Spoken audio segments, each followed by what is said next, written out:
Conocido como la tercera persona de la Trinidad, su poder llenaba con vida cada palabra.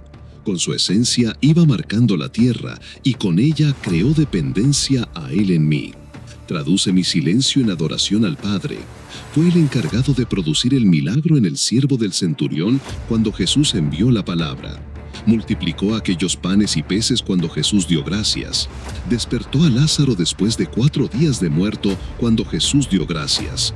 Él estuvo ahí. Sí, Él estuvo ahí para crear el universo, para inspirar en detalle cada letra de la Biblia. Él estuvo ahí para darle aliento al Salvador de mi vida. Él estuvo ahí para llenarte y sembrar la semilla del Evangelio. Él es la fuerza en mi debilidad. Él es capaz en mi tormenta. Él es aquella persona que puede levantarme cuando estoy caído. Él es la columna de fuego en mi desierto. Él es, sí, Él es, como fuego, como aliento. Lo he conocido, y en Él se ha gozado mi alma porque no me ha dejado solo. Sí, Él, Jesús, sí, Él caminó cada paso con los discípulos. ¿Qué no hará hoy en ti? ¿Qué no hará hoy en ese lugar? ¿Qué no es capaz de hacer cada día, cada vida?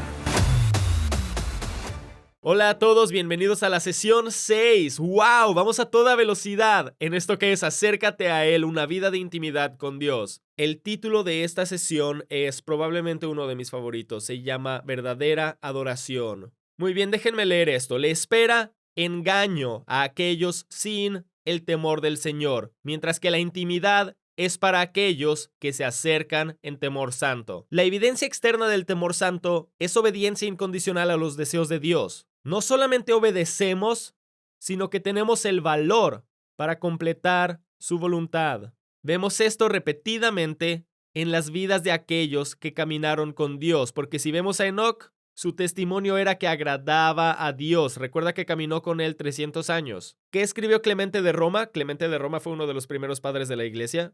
Dijo, tomemos por ejemplo a Enoc, quien hallado justo en la obediencia, fue trasladado sin que se hallara resto de su muerte.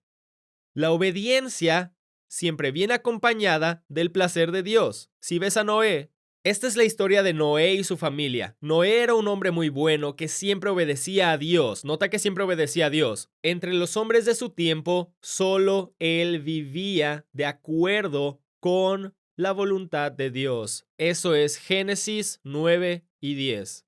Como vemos, la obediencia siempre viene acompañada del placer de Dios. Recuerda, el temor del Señor crea obediencia en nosotros. Pablo le dijo esto a la iglesia de Filipos. Dijo, como han obedecido siempre, no solo en mi presencia, sino mucho más ahora en mi ausencia, lleven a cabo su salvación con temor y temblor. No dice lleven a cabo su salvación con amor y ternura, dice que con temor y temblor. Ok, wow. ¿Qué significa llevar a cabo tu salvación? Significa madura tu relación con Jesús con temor y temblor.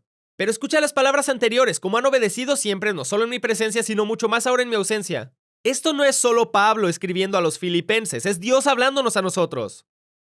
Dice, oye, así como obedeces en mi presencia, en la conferencia, cuando estás entre creyentes, en la iglesia, ahí es fácil obedecer a Dios. Pero ¿qué hay a la mitad de la noche cuando estás navegando por internet y encuentras un sitio pornográfico? ¿Dirás que no entonces? ¿Qué tal cuando estás de viaje y tu esposa ha estado algo gruñona últimamente y el socio de negocios con quien viajas resulta ser del sexo opuesto? ¿Acaso vas a ceder a su invitación de ir a su cuarto? El temor del Señor impide que nosotros pequemos, porque la Biblia dice que con el temor del Señor el hombre se aparta del mal. Si vemos a David, la Biblia dice en Hechos 13, 22 y 23, Dios les levantó por rey a David, de quien dio testimonio diciendo, he hallado a David, hijo de Isaí, hombre conforme a mi corazón, quien hará toda mi voluntad.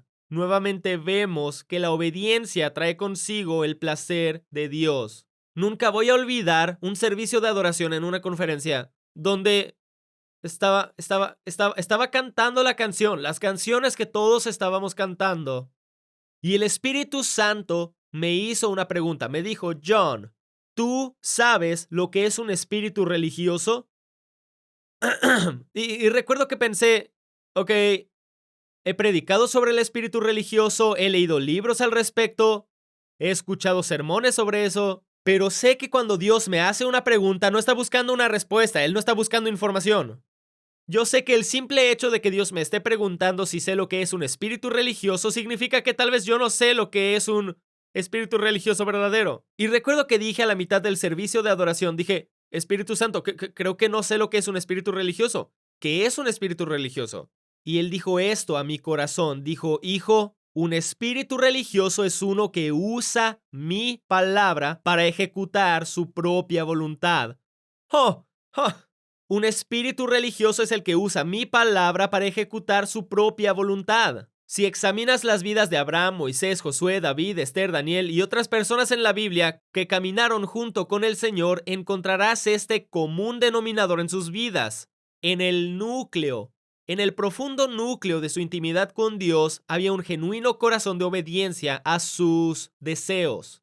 El clamor del corazón de Dios a cada persona que tuvo un pacto con él en el Antiguo Testamento fue este, Jeremías capítulo 11, verso 7. Desde el día en que hice salir a sus antepasados de la tierra de Egipto hasta el día de hoy, una y otra vez les he advertido, obedezcanme.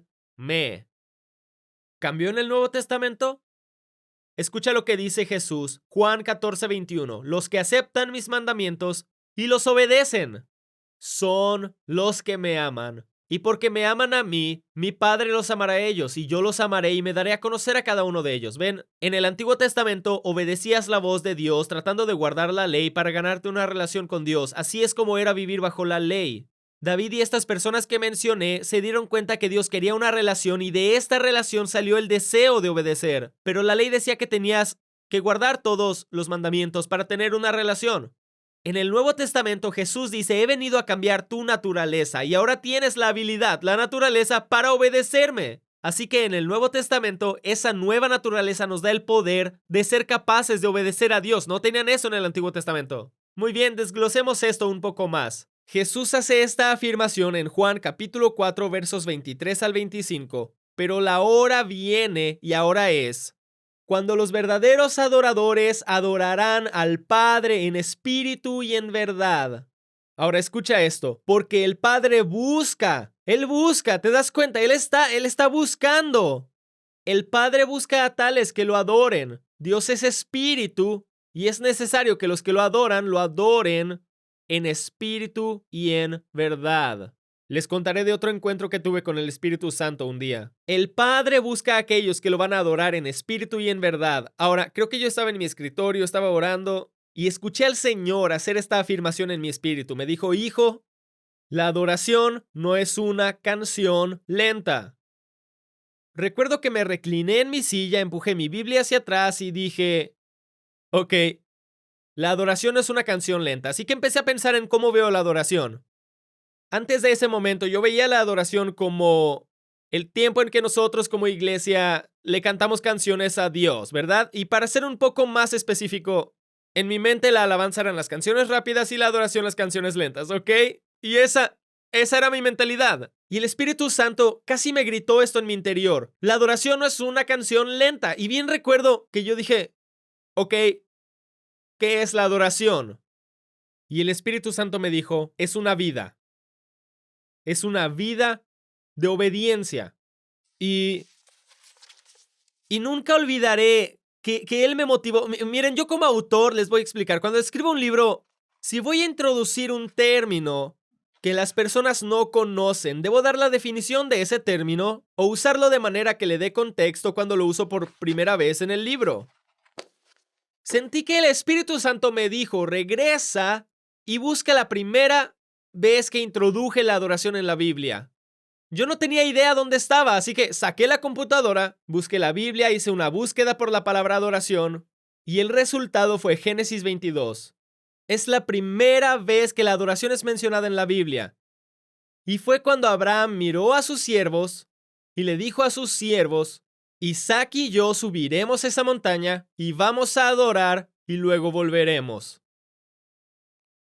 Si recuerdas bien, esto es cuando Dios le dijo a Abraham, Abraham, quiero que ofrezcas a Isaac como ofrenda, como sacrificio, quiero que lo mates, ¿verdad? Y empieza su viaje, mira la montaña, mira a sus siervos y les dice, vamos a subir a adorar. Y el Espíritu Santo cuando leí eso me dijo, Abraham no subió a la montaña a cantar una canción lenta, John. Dije, wow. Me dijo, él subió a obedecerme. Él subió a hacer lo que yo le pedí hacer. Ok, wow. Hay que detenernos a pensar en esto. No hubieron canciones lentas, nada de música. Simplemente obedeció lo que Dios le pidió hacer. Esa es la adoración.